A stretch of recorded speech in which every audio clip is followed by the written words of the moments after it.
Whether you're yearning, desiring, needing, hoping for a relationship with a father, father hunger is something that can affect us all in one way or another. Let's explore that on today's Ask a Shrink. Hang on.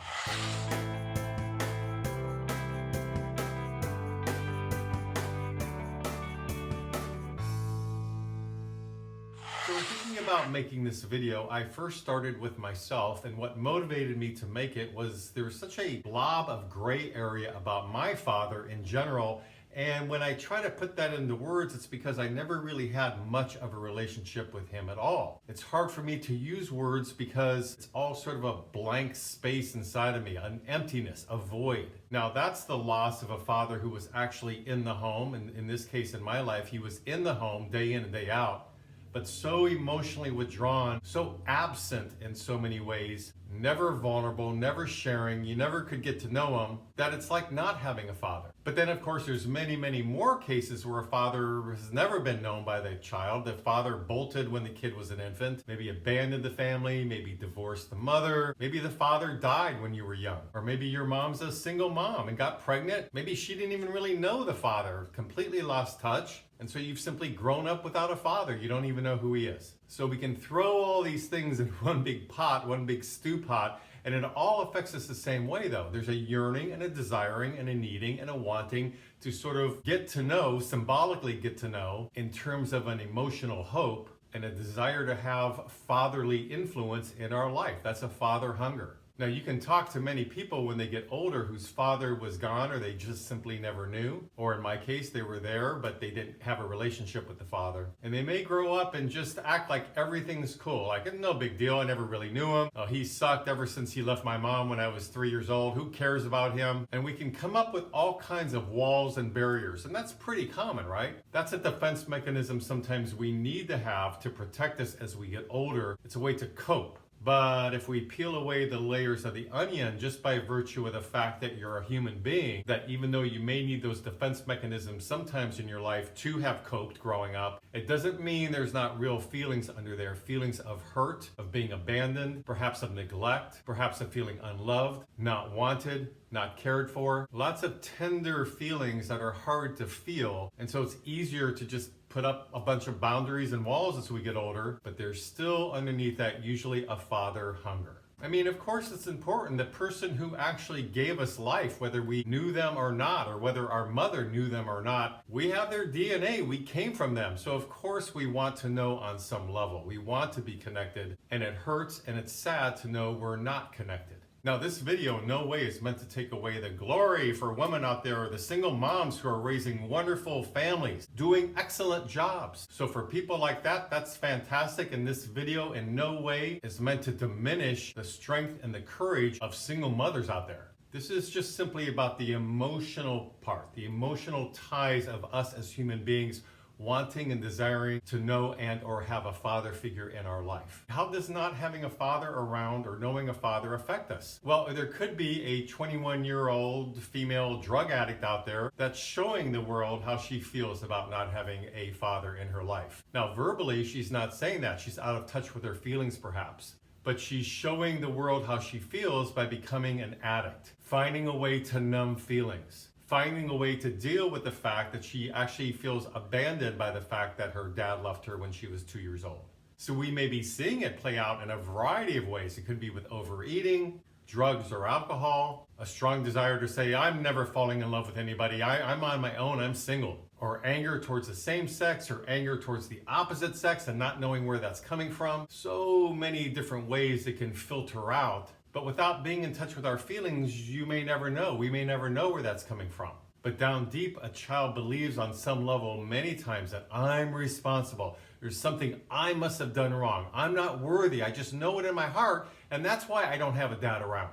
Or if he's around, that's why I don't have a relationship with him. So a child will internalize that. That's very common. And because it's internalized, they have to come up with scenarios or stories or defenses, right? Because it's too emotional, painful to believe that there's really something wrong with me. Well, in doing the work and looking at the feelings is how we begin to realize, no, the child didn't do anything wrong at all. They're just this little kid growing up. They can't kind of get to that level to understand it this way unless you're willing to admit that this is causing and has caused some emotional turmoil in one's life. Think about times you've projected your hopes and dreams and beliefs onto somebody special in your life. Maybe you're married and it's with your spouse. With kids, we have a hope for how they're going to become. And we want somebody to be proud of us just as we like being proud of somebody else. So an important piece that may be missing for those of us who didn't have fathers around is being the apple of your father's eye, of having that relationship with the father. Of having that father be proud of you idolizing and looking up to and being proud of your father. Maybe you're aware that you're able to do that with your mother. Well, just as you're able to do that with your mother, you would be able to do that with your father if your father was around, but it gets sliced off and dissociated because we don't have the father around and we don't know what to do with that.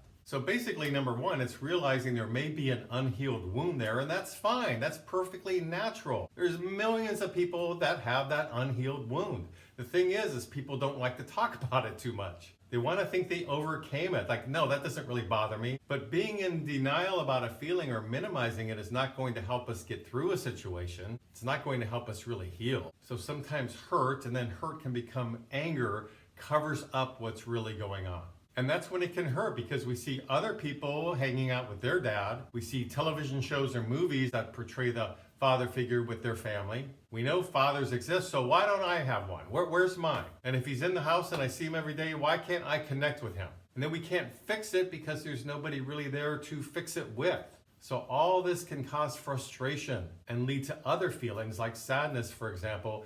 And the best thing to do is talk about it. Sometimes without knowing it, when we don't have a father figure around, or at least a relationship with a father figure, we can become very clingy in our adult life, very needy. And that's because unconsciously we're trying to make up for the fact that we didn't have a relationship with our dad. And so maybe your friends or your significant others have told you, just back off, just relax, don't be so needy. And the root cause of that could be father issues. Also, because there's no attachment to the father, that leads into attachment issues. And attachment issues is a psychological term based on the fact that we need to have some sort of attachment to a parent.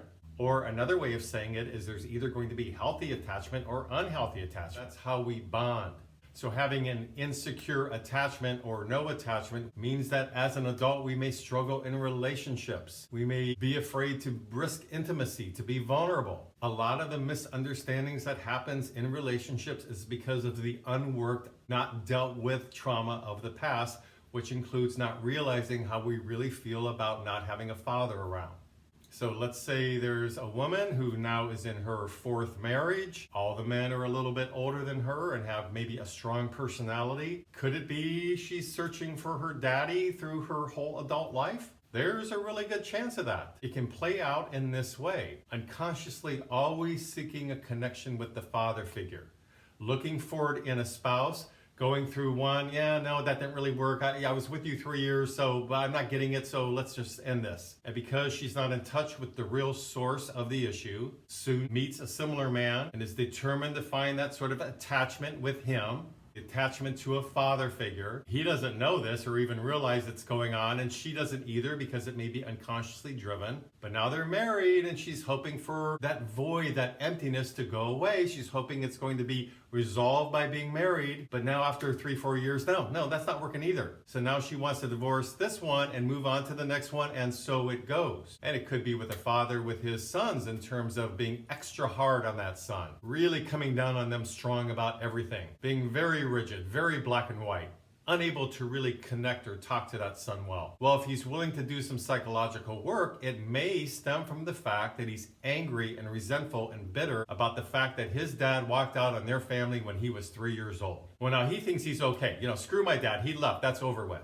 But in reality, we see with how he's interacting with his son that in reality, he's not over it at all. It's now playing out as symptoms in how he's treating his son because, well, if I was raised in a certain way, I'm going to raise my son even harder and teach him what it's like to be a real man because he believes his father was not a real man. His father left. So in some twisted way, he's thinking that he's working out the trauma from his father with how he's interacting with his son, but he's not interacting in a healthy way. The healthiest way would be to talk to the son about how hurt he was about not being raised by his father, how that confused him, how sad it was for him that his dad bolted when he was young. It wounded him emotionally, and to talk to his son about that and help the son understand that when the son is older and wants to get married perhaps, that it'll be important that he realizes it's a lifelong commitment. It's important to always be there for his children. And in these conversations is how you work with it, not being extra rigid and black and white and overbearing with the son. That's only going to backfire. When we haven't worked through our feelings, especially about loss or abandonment, done grief work and so on, then we may project all these feelings onto somebody significant in our life because they haven't been addressed inside of us, and it comes from childhood trauma, let's say. And so that's why it's important to really understand if you're having any father hunger, because if it's there and you haven't worked through it, chances are you may project some of your inner trauma, your personal issues onto significant people in your life. None of them positive, by the way. It's emotionally dysfunctional to do this.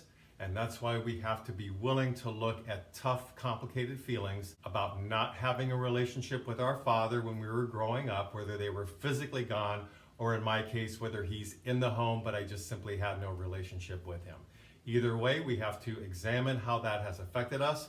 So I hope this has been helpful to some of you out there, especially if you were raised without having a father in your life one way or another. Please subscribe to my mental health YouTube channel if you like these kind of videos. Please comment below. And until next week, this is Brad Shore signing off from Ask a Shrink.